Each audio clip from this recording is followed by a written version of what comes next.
And now the National Broadcasting Company presents Inspector Thorne in The Doc Cigarette Murder Case.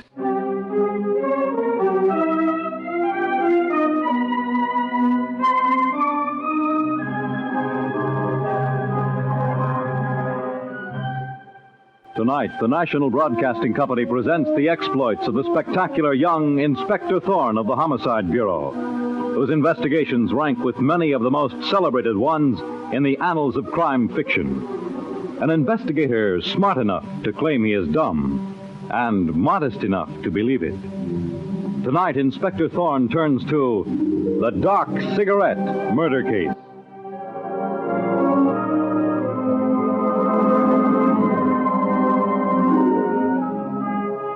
Shadows are beginning to fall as in the noisy, crowded heart of the city, we see a young man in his early 20s urging a girl down the back stairs from the Conroy Music School on the second floor of an old building. The young man is Don Galen, the well-known jazz clarinetist, and he takes the girl, Flora Withers, out of the back door and into a narrow alley beside the school, saying, "Don't be so curious, Flora. I'll put you wise in a second." What is all about, Don? I don't see why you have to drag me into the alley. Hush up, Flora, and get through this door. All right, Don, but I guess we're safe here in the alley. Safe? Well, what do you mean? Listen, Flora. I've struck something hot in the music school. Something dangerous. Something dangerous, Don? Terribly. I want your advice on what to do about it, Flora. Well, what is it? Step away from the door a little. That's it. Now, you know that... Don, look out! No, not me. I don't know anything. I've got to run.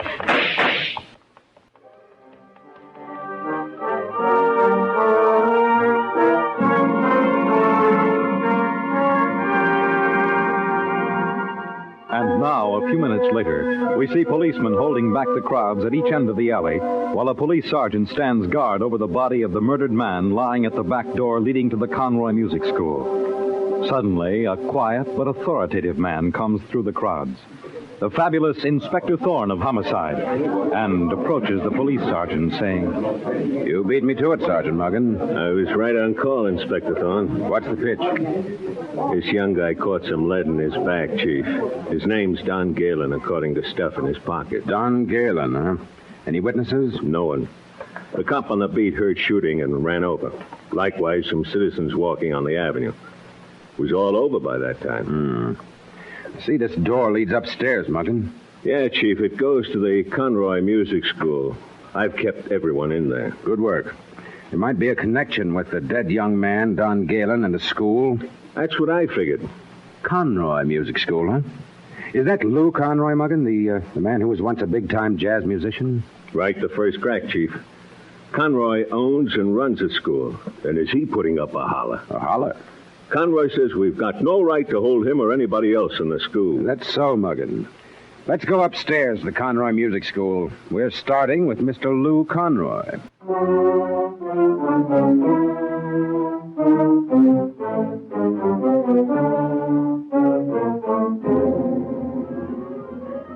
How do you do, Mr. Conroy? I'm Inspector Thorne.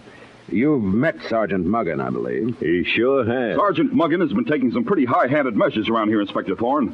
Locking us up like a bunch of criminals. One of you might be a murderer, Mr. Conroy. Nobody's a murderer around here, Inspector Thorne. You're giving my music school a bad name. It'll have a worse name if you don't cooperate with the police. All right. What do you want of me? Do you know the young man who was shot near the back door of your school? I can't help where he was shot. Answer me. Do you know the murdered Don Galen?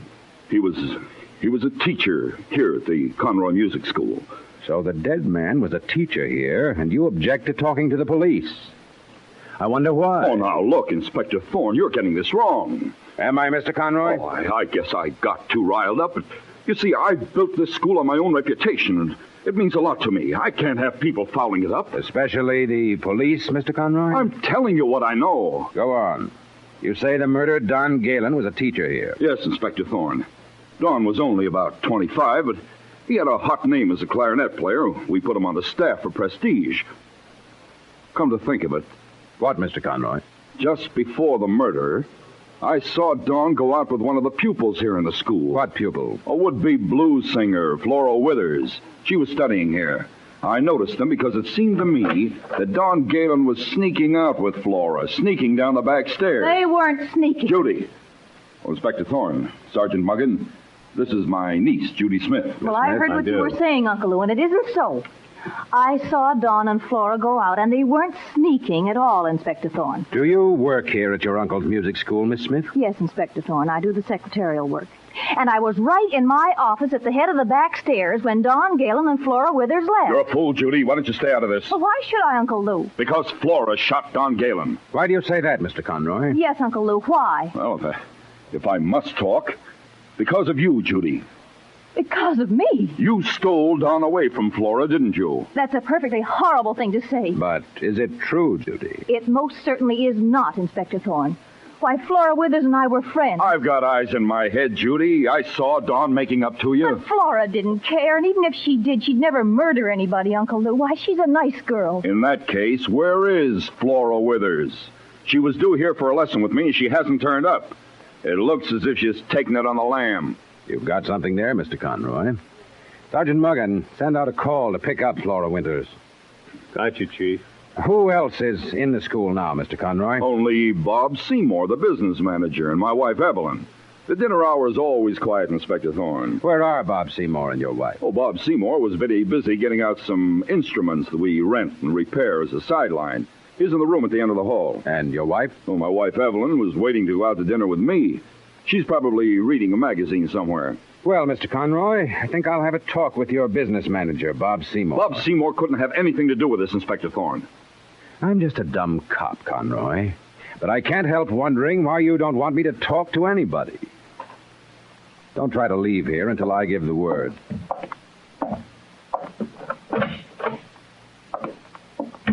What a mess. And you're not helping, Judy. But, Uncle Lou, Why do you have to protect Flora Withers? It's plain as day she did it. well, it's not plain to me. Maybe you just want to think that, Judy, so you won't feel responsible. Now, listen to your Uncle Lou. Stay out of it. Maybe I will and maybe I won't, Uncle Lou. But I won't believe that Flora killed Dawn until I see the proof. Judy, come back. Judy!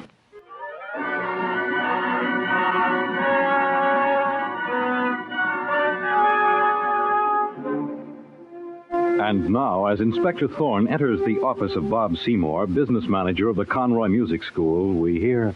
Bob Seymour, I'm Inspector Thorne of Homicide. Oh. Come in, Inspector Thorne.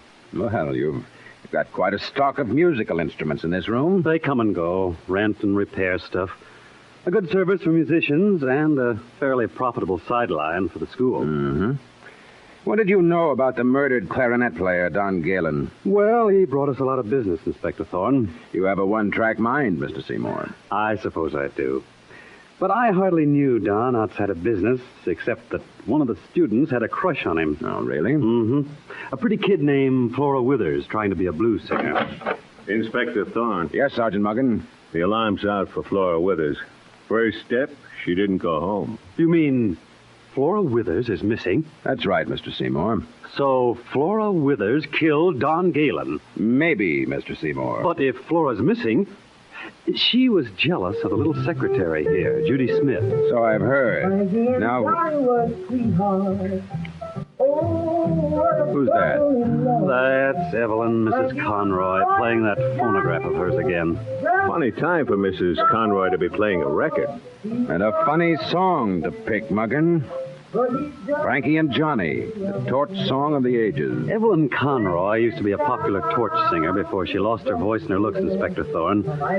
Now she spends a great deal of her time sitting around playing records. You don't say.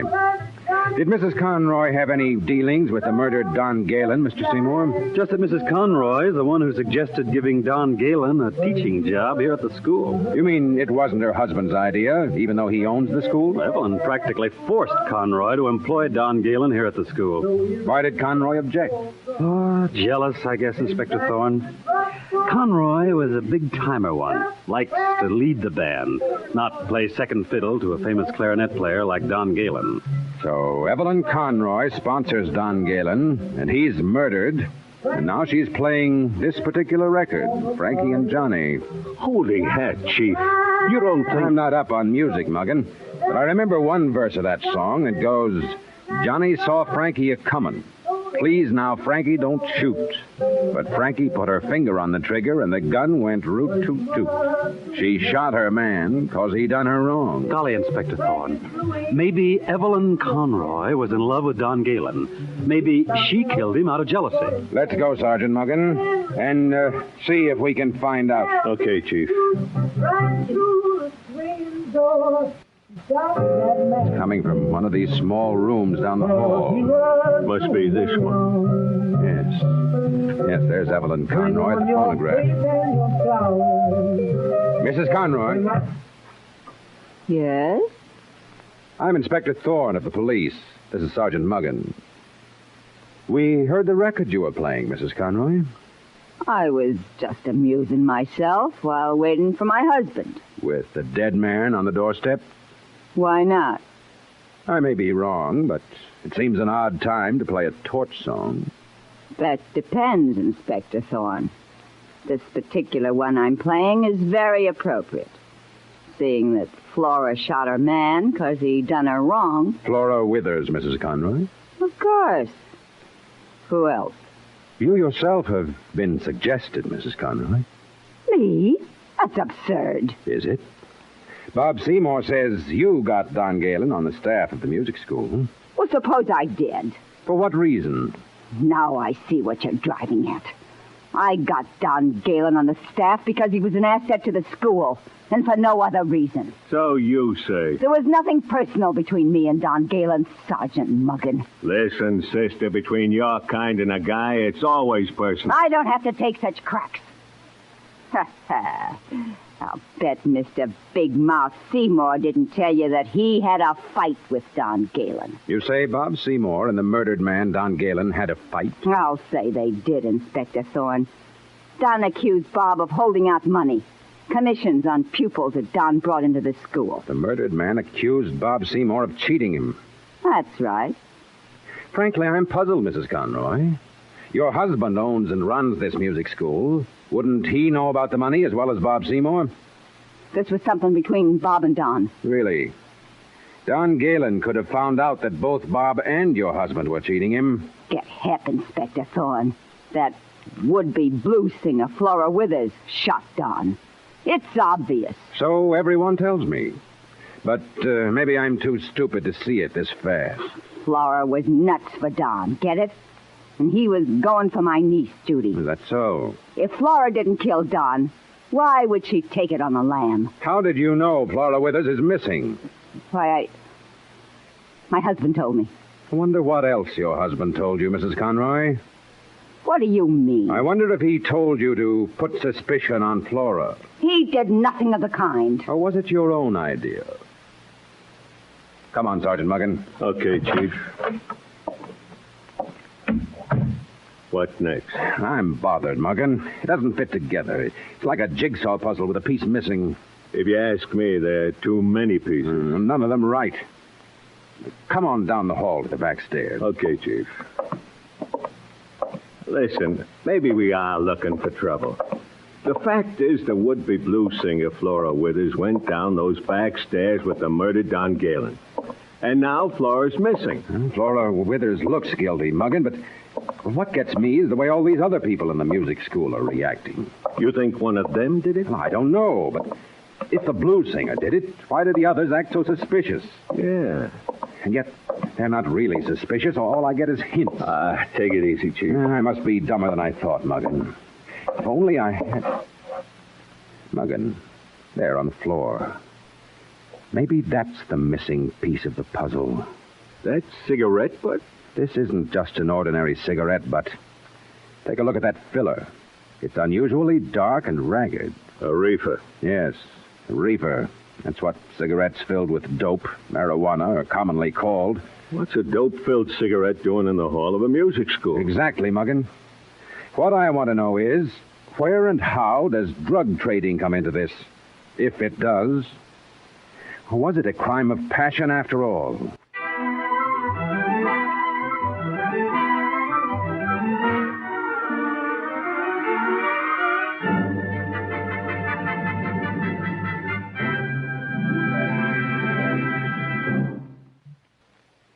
Inspector Thorne in the Doc cigarette murder case will return in just a moment.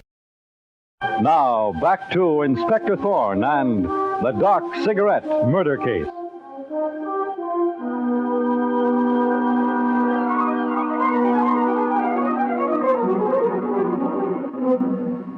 When the famous young clarinet player, Don Galen, is shot at the back entrance of the Conroy Music School where he taught, suspicion falls on the blues singer, Flora Withers, who has disappeared. Lou Conroy, head of the school, insists that Flora shot Don because he had thrown her over for Conroy's niece, Judy Smith. But Judy indignantly denies this. Inspector Thorne is baffled and dissatisfied as he meets Bob Seymour, the business manager of the school, who quarreled with the murdered musician over money. And then Evelyn Conroy, wife of the head of the school, who may have been in love with Don and jealous of Flora, the missing blues singer. And then the case takes a new twist for Inspector Thorne as he finds a marijuana-filled cigarette, a reefer, in the hallway of the music school. And we see him now at headquarters revealing an unusual plan to Sergeant Muggin. Still no word about the missing blues singer, Flora Withers, Muggin? Not a sign of it, Chief. She knows we're looking for her, too. It's been in every newspaper. She's got to be guilty or she'd turn up. Maybe. But what about that reefer we found in the hallway of the Conroy Music School? We're getting no place, Chief. The guards we put on to watch the school haven't been able to latch onto a thing either. Drugs or anything else. And the newspaper boys keep nagging me. This murdered clarinet player, Don Galen, had a lot of fans. Muggin, I'm going to give you a story to tell the newspaper men. Yeah? You're going to tell them that the would-be blues singer, Flora Withers, has been found. Oh, but Chief... She's been found, Muggin. Or at least her body. Her body? Tell the reporters that the body of Flora Withers, the missing young blues singer, was found today in the river. A suicide. Okay, if you say so. Then, Muggin, I want you to go to all the people at the school. Conroy and his wife, the business manager, Bob Seymour, and Conroy's niece, Judy Smith. Yeah? Tell them that we're satisfied that the blues singer, Flora Withers, shot Don Galen and then committed suicide. Tell them that the case is closed. Uh-huh. Then, in public, call off the police guards at the school and replace them on the QT with a couple of our best plainclothesmen. Got it? Yeah, I got it. Then get going.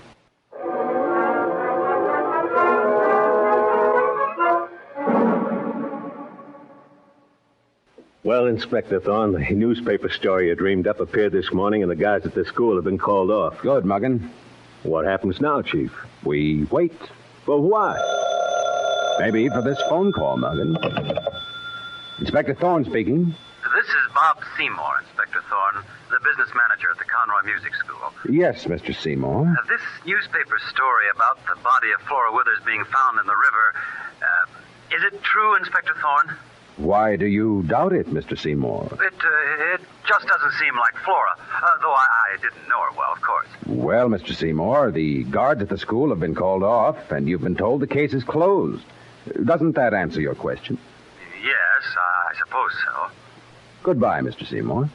Goodbye, Inspector Thorne. One party heard from Muggin. One party who wants to make sure that Flora is dead. I don't see what... Open the door, Sergeant Muggin. This may be the next party. Okay, Chief. Well, Mr. and Mrs. Conroy, come right in. We read the story in the papers, Inspector Thorne. Yeah, about poor Flora being found in the river. My wife and I wondered if we could be of any help. In what way, Mr. Conroy? Well, I've been rather bothered by the way I treated the police at first, Inspector, and I want to make up for it. Yes? I thought perhaps you needed someone to identify Flora's body. Seeing she was all alone in the city, poor thing. My wife and I will be glad to help, Inspector Thorne. Well, that's very public-spirited of you both. Unusually so. But Flora Withers' body has been identified to our satisfaction. It has. So there's no need for you to see the body, Mr. and Mrs. Conroy. Inspector Thorne, I wonder if... Well, Uncle Lou and Aunt Evelyn, what are you doing here? I might ask you the same thing, Judy. Just a moment. Sergeant Muggin, I'm expecting someone. Step outside and see that we're not interrupted here. Right you are, Chief. Now, what is it, Judy? Well, I read about Flora killing herself. Yes? It's so awful to think of her in the morgue. Now, Judy. She was such a nice girl, Uncle Lou, and I feel kind of responsible. If she killed Don because he left her for me... It wasn't your fault, Judy. Fault or not, I just can't bear to think of her lying there alone. Inspector Thorne, I'd like to do what I can for Flora. May you what, Judy? May I give her a decent funeral? That's an excellent idea, Judy. It would be very good for the music school to show decent feeling. That's right, Lou. Inspector Thorne. Yes, Muggin? Your appointment is here, Chief. Very well, Muggin. Mr. and Mrs. Conroy, Judy, you'll have to leave now. Go this way, please, out the private door. But, Inspector What Thorne, about Flora, the funeral? I'll see what can be done, Judy. Goodbye. Well, Muggin, that story we planted in the newspapers about finding the body of Flora Withers is getting results. But you don't know the half of it, Chief. Oh, yes, I do, Muggin. Tell the missing blues singer, Flora Withers, to step in. How did you know, Chief? Okay, Miss Withers. Welcome, Miss Withers. What's the idea of saying I'm dead and that I killed Don and threw myself in the river, Inspector Thorne? What's the idea of hiding out, Miss Withers? That's my business. And it was my business to find you. I thought that story would do it. What?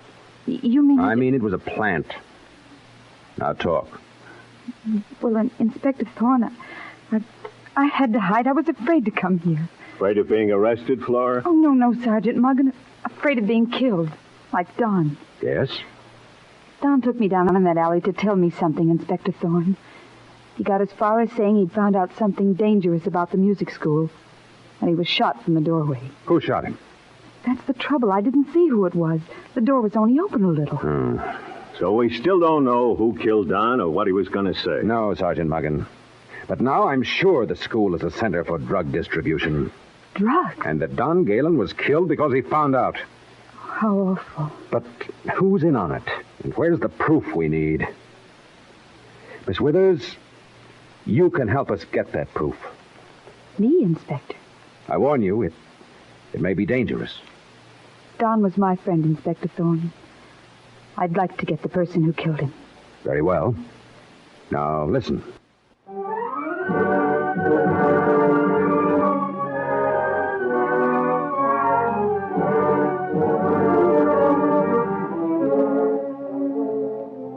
And now, late that night at the Conroy Music School, we see Judy Smith, the young niece, going into the alley through the back door, up the dimly lit staircase. She opens the door to the reception room and gasps. Oh, Bob Seymour. Judy. Oh, you frightened me. I don't feel so chipper myself. What on earth are you doing here, Judy? It's very strange. I got a telegram. I see. What do you mean, Bob? I got a telegram, too. You didn't. My telegram says, "Dead women tell tales. If you want to learn something to your interest, be at the Conroy Music School at 11 tonight." Why, that's exactly what mine says. What can it mean, Judy? I don't know, but someone's coming. Get back out of the light. Oh, Uncle Lou, Aunt Evelyn. Judy. Evelyn, it's Judy. I can see Judy, Lou. And Bob Seymour, too. What's going on? Hold on, Conroy. Did you and your wife, Evelyn, get a telegram to be here at 11 o'clock tonight? Why, yes, Bob. Judy and I got telegrams, too. No. Hail, the gang's all here. Be quiet, Evelyn. This is serious. You're telling me. I'm leaving. Wait a minute, Evelyn. We've got to find out what this is all about. You find out, Lou, and tell me. Hold your horses, Evelyn. We're all in this together. Listen, Bob Seymour, I know when to clear out. Look at the time. Time, Judy? It's 11 o'clock. That's the hour in the telegrams. I'm leaving right now. Listen. Hello, everybody. It's Flora Withers, risen from the dead. Good Lord. Flora. Don't you think I'm a healthy corpse? Make her go away. Make her go away. Shut up, Evelyn Conroy. I'm no more dead than you are. I don't understand. The police have your body. Not my body, Mr. Conroy. I found another girl who looked enough like me. I got rid of her, dressed her in my clothes. But why? What? Okay, you're alive, Flora. What do you want? You have nerve, Bob. Quit stalling. You sent us those telegrams to meet you here. That's right. I have a proposition to make. A proposition? Don Galen was killed because he found out something about the music school.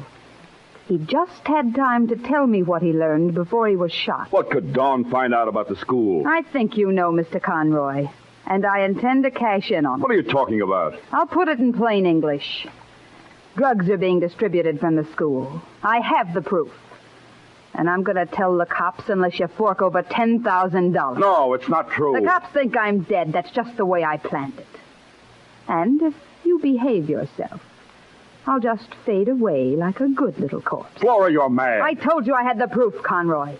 You ship the drugs inside the musical instruments you rent and repair. No. Some of the jobs are on the level, but others are phony.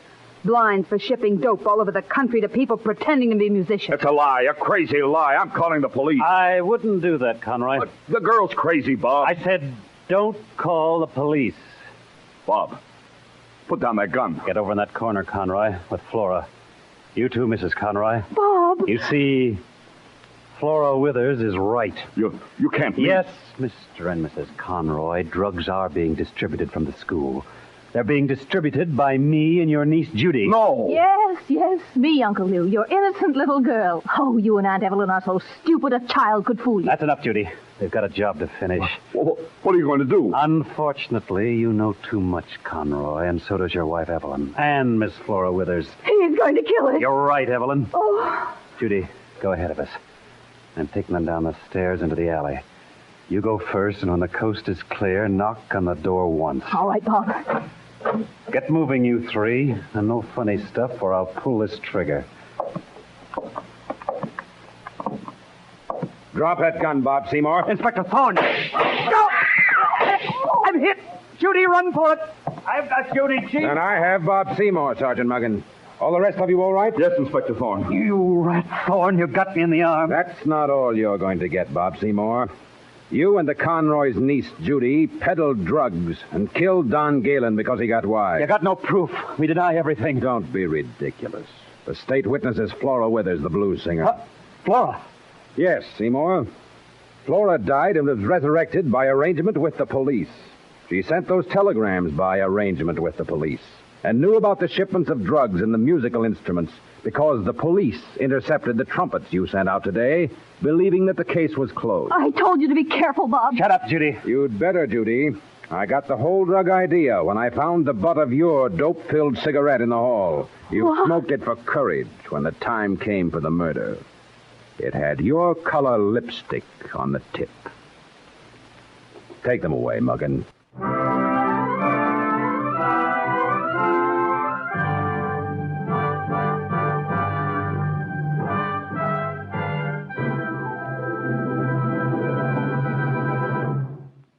And so ends the Doc Cigarette murder case. The part of Inspector Thorne is played by Carl Weber. Direction by Edward Slattery. The script was written by Bill Belgard, based on the original story by Frank and Ann Hummert.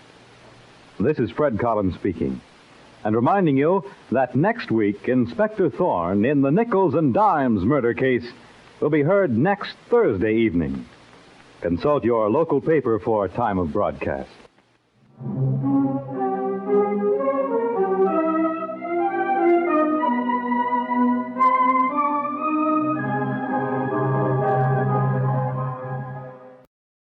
It's the Silver Jubilee on NBC.